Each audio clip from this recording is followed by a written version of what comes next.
पहली बार नहीं बहुत बार बोल चुकी हूँ कि होम मिनिस्ट्री जवाब दे, क्योंकि जिस तरह से क्राइम महाराष्ट्र में बढ़ रहा है, आप नासिक देखिए, आप पूना देखिए, कहाँ कहाँ क्राइम महाराष्ट्र में हो रहा है। और मैं देश में भी, मैंने अमित शाह जी को बहुत बार मैंने ट्वीट भी किया है कि अमित शाह जी, मणिपुर में जैसे प्रॉब्लम्स है, हरियाणा में जैसे प्रॉब्लम्स है, वैसे महाराष्ट्र में भी होम मिनिस्ट्री की नजरिए ने उनका बहुत बहुत स्वागत है। मैं हूं आपके साथ अबरारुल हक रहमान।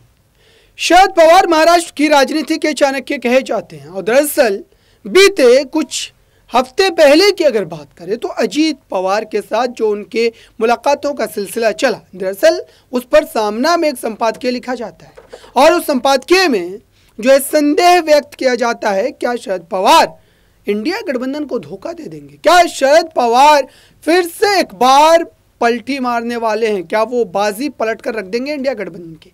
दरअसल इस तरीके की चर्चाएं चल ही रही थी, लेकिन उस बीच सुप्रिया सुले सांसद, उनकी बेटी ने इस पूरे मामले पर अपने पक्ष को रखा और ये कहा कि दरअसल शरद पवार को लेकर या फिर अजीत पवार से मिलने को लेकर जो तमाम तरीके की बातें कही जा रही है वो बिल्कुल बेमायने हैं और ये एक पारिवारिक मुलाकात है। इसमें किसी भी तरीके से राजनीतिक एंगल ढूंढने की, तलाशने की जरूरत नहीं है। सुप्रिया सुले ने आखिरकार क्या सारी बातें कही वो सुनिए आप। अनिल देशमुख साहेबांना नेहमी सांगते की ज्या पद्धतीने तुमच्या लेखी लढलेल्या आहेत याचा सार्थ अभिमान मला आहे।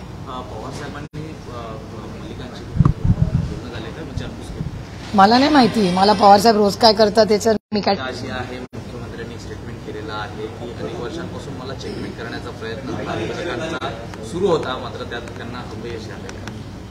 मला कुठल्या कॉन्टेक्स्टमध्ये घेतले मला नाही माहिती बाबा, मी एक ऐकलेलं नाही स्टेटमेंट, त्याच्यामुळे कुठल्या कॉन्टेक्स्टमध्ये माननीय मुख्यमंत्री म्हणले हे मला माहिती नाही। मैम हिंदी में बोलिए, आज आर पाटिल इस कार्यक्रम में आप आए। पाटिल जी को श्रद्धांजलि अर्पण करने के लिए हम सब यहाँ आए हैं। आर पाटिल जी सिर्फ राष्ट्रवादी कांग्रेस पक्ष के नेता नहीं थे, महाराष्ट्र के एक बड़े नेता थे और आज भी मेरे लिए उनके मन में प्यार, मैं आज भी उनको बहुत मिस करती हूँ, क्योंकि एक सत्य के साथ रहने वाला, लड़ने वाला महाराष्ट्र का एक बड़ा नेता, आज नेता अगर किसी को उनका पूरा होमवर्क करके आगे नेता बनना हो तो एक आदर्श नेता देखती है। सिर्फ बहुत नेता है वो आके चले जाते, लेकिन एक नेता ऐसा होता है जो हमेशा दिल में रहता है।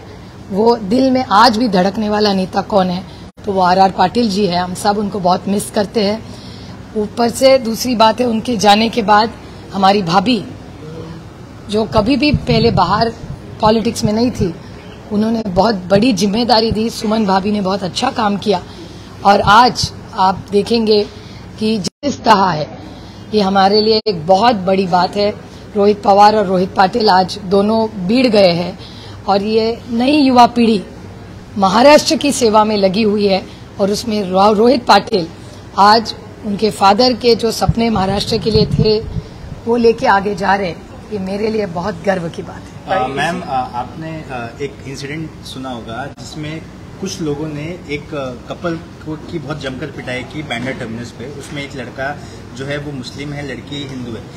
उस मामले में किसी भी तरह की कार्रवाई उन लोगों पर नहीं हुई जिसने उन लोगों की पिटाई की।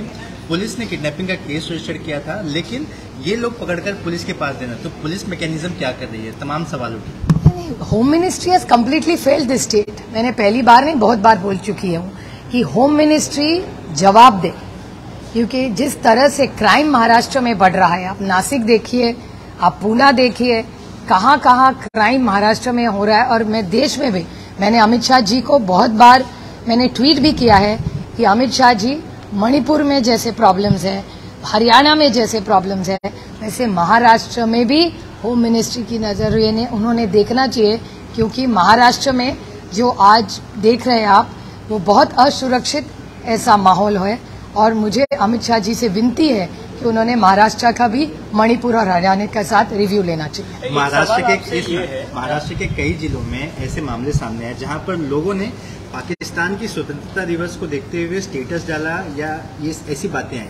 मुंबई के कुलाबा में भी एक इंसिडेंट सामने आया जिसमें 19 साल के लड़के जो कॉलेज में पढ़ रहे हैं वो अपने इंस्टाग्राम पे एक स्टेटस लगा रहे हैं जिसमें पाकिस्तान की स्वतंत्रता दिवस को सेलिब्रेट कर रहे हैं। पुलिस ने खैर कार्रवाई की है, लेकिन ये तमाम इंसिडेंट्स को आप कैसे देखते हैं? एक तो मुझे पता भी नहीं, मैं आपसे ही सुन रही हूँ, पता नहीं ऐसी चीजें आपको मालूम कैसे होती हो, क्योंकि मैंने आज जो पेपर पढ़ा उसमें तो मैंने पेपर ना टीवी पे देखा है, तो I can't talk about something unless I factual. अगर आप मुझे वो दिखा दे तो मैं जरूर उस पर टिप्पणी करूंगी। तो आपने सुना दर्शकों, दरअसल महाराष्ट्र पर सभी की नजरें या फिर महाराष्ट्र के राजनीतिक दलों पर सभी की नजरें इसलिए भी टिकी है कि वहां पर उत्तर प्रदेश के बाद सबसे ज्यादा सीटें हैं। 48 सीटों वाला महाराष्ट्र राज्य भारतीय जनता पार्टी और इंडिया गठबंधन के लिए भी काफी ज्यादा महत्वपूर्ण माना जा रहा है। अब देखते हैं कि 2024 से पहले पहले तक क्या शरद पवार और साथ ही उनकी पार्टी सलामत रह पाती है। इस खास रिपोर्ट में बस इतना ही। जुड़े रहिए बड़ी खबरों के लिए नेक्स्ट 9 न्यूज के साथ।